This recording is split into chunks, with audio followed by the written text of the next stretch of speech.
RCMP at the University of British Columbia are investigating another sexual assault case. Greg Harper joining us live right now from the campus with the details. Greg.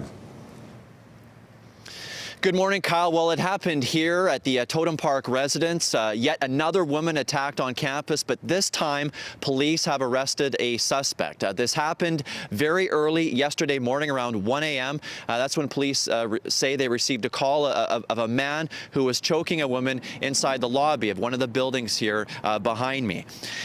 Police say he then attempted to drag the young woman into a wooded area, but the victim was able to get away. A 27-year-old UBC student has been charged with attempted sexual assault and assaulting a police officer. His name is not being released due to a publication ban. Police believe he was under the influence of either drugs or alcohol at the time.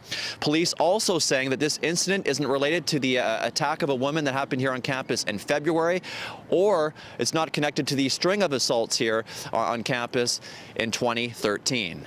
Kyle?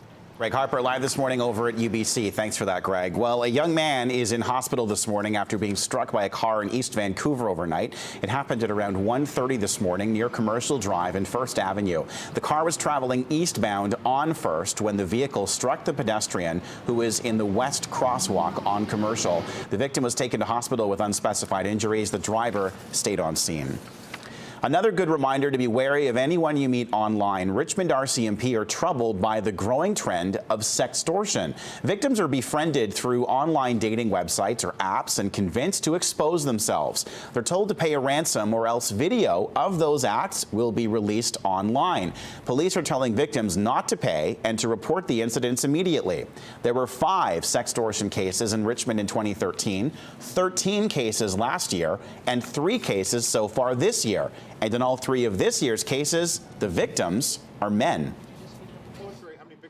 After you become a victim of this, I think one of the most important things to do is to speak to somebody about it, somebody you can trust.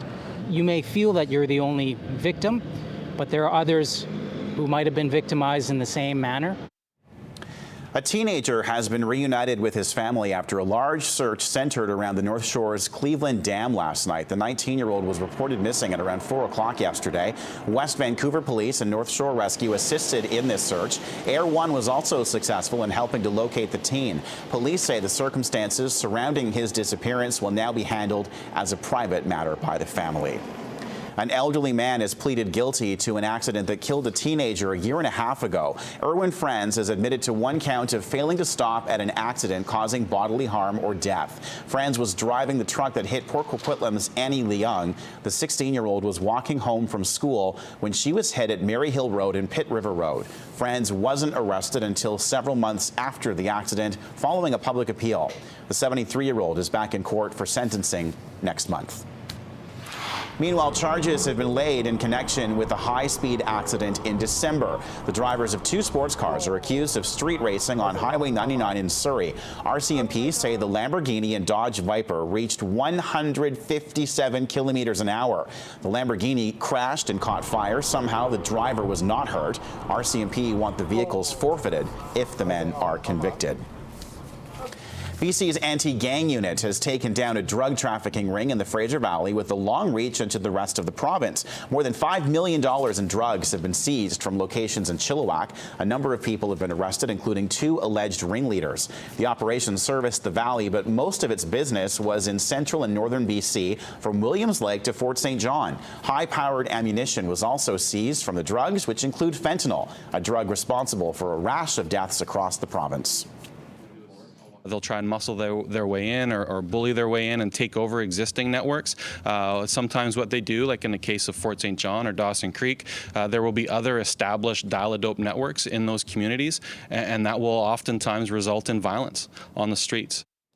The haul wasn't as big, but there have been lots of arrests in a Surrey raid. RCMP converged on a trailer park off King George Boulevard yesterday. Warrants were served at 4 units, with 12 people being taken into custody. The suspects are accused of trafficking methamphetamine, heroin, cocaine, and marijuana. A water main burst has caused some significant damage on a downtown Vancouver street this morning. Robson Street is closed to traffic between Richards and Homer, so crews can deal with this mess. The problem started at around 3 o'clock yesterday afternoon, and Robson may not be fully reopened to traffic in time for the full morning rush hour. Repair crews have been working to fill what appears to be a large sinkhole created by the force of the burst. The cause likely has to do with wear and tear on the pipes in the area.